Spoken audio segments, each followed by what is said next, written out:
Thanks for the invitation, and I'm sorry I cannot be with you in person. There is indeed a causal link, and history can help us find it. My research has confirmed that in market economies, technological change occurs by revolutions, and in the process of absorbing the new potential, the economy and society are powerfully shaken and transformed. There are usually decades of technical and business turmoil, during which the new replaces the old and destroys industries, jobs, skills, even whole regions. During those times, finance becomes very powerful, and millionaires or billionaires are made, while the majorities lose out. Eventually, society rebels, and in so doing, it becomes fertile ground for messianic leaders that are able to interpret the resentment and redirect it towards the Jews, the Muslims, or the migrants, and also against the traditional parties. They gain power by offering radical solutions that they cannot deliver. However, and this is difficult to believe at the time, the good times do follow these bad periods in a pendular movement that has played out since the Industrial Revolution. What happens is that eventually some bold, imaginative, and charismatic democratic leaders and parties emerge from the fray and manage to redirect business and the new technologies towards a fairer society where the new technologies can bear their full fruit. The Victorian boom, the Belle Époque, and the post-war boom, what you call les Trente Glorieuses, have all occurred after such difficult times.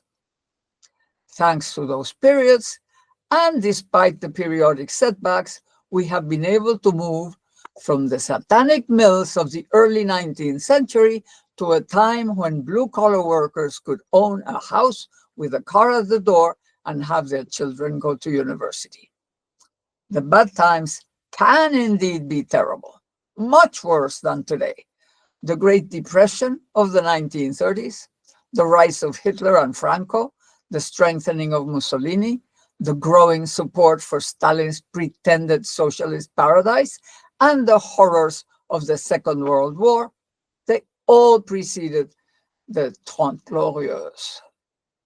Today, we are again at a time when an institutional revolution is needed to rescue democracy, reverse inequality, and guarantee the progress and prosperity that can indeed follow from this incredible technological revolution. We need to remember that democracy and participation are based on trust and on well-being. Technological revolutions in the past have created big changes in the jobs market and in the distribution of wealth, and this one is no exception. That breeds resentment as people worry about their own livelihood and about the future of their children. And autocrats and populists flourish by exploiting that resentment and offering either an impossible return to the past or the illusion of a wonderful future that is unattainable.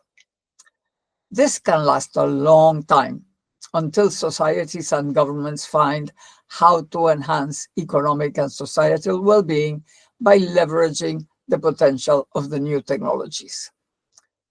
From this perspective, what could be the role and the possibilities of Europe in this digital revolution? We know that China and the US are ahead on advancing in the technologies themselves. But an enormous opportunity exists for Europe to thrive in this revolution by putting it to use to address the important social and environmental challenges of our time. Just like the US invented the American way of life for the mass production revolution, Europe can at this point invent a European way of life, shaping the information revolution. The culture is there to move towards a smart, green, and fair way of life.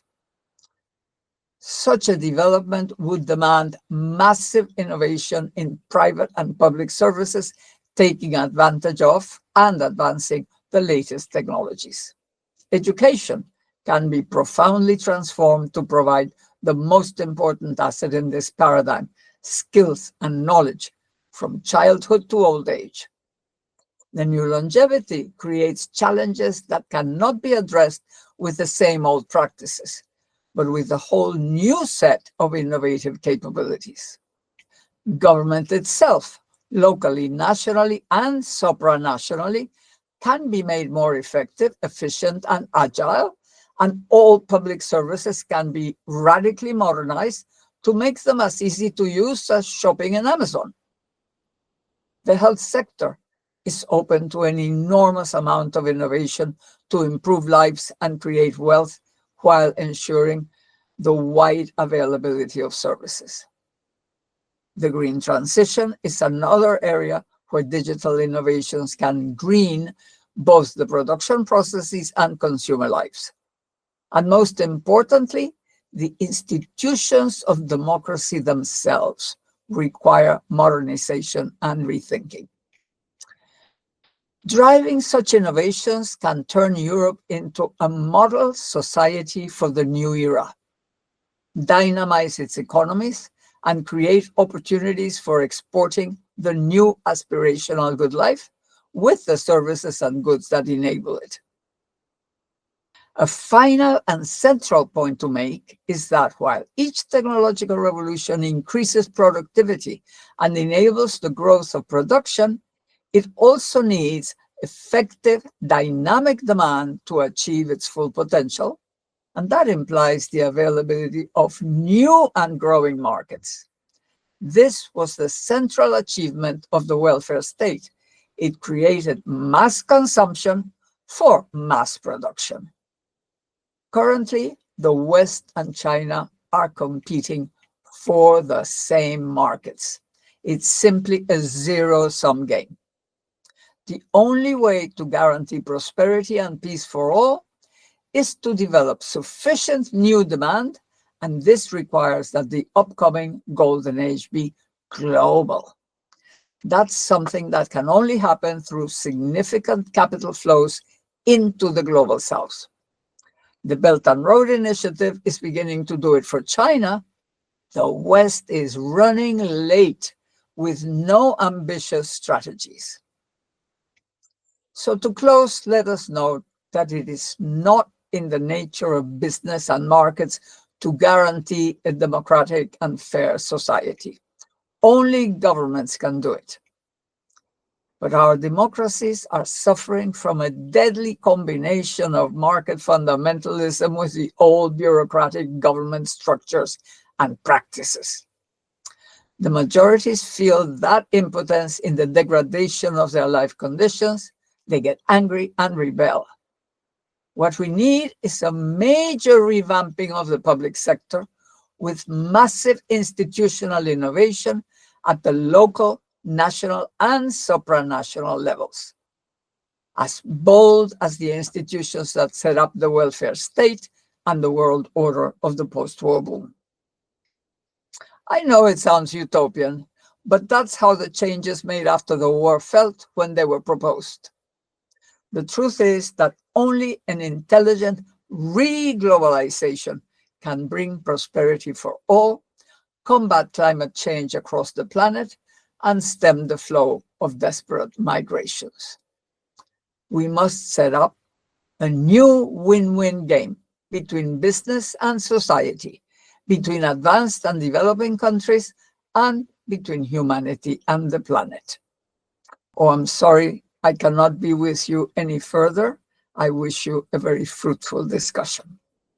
Thank you.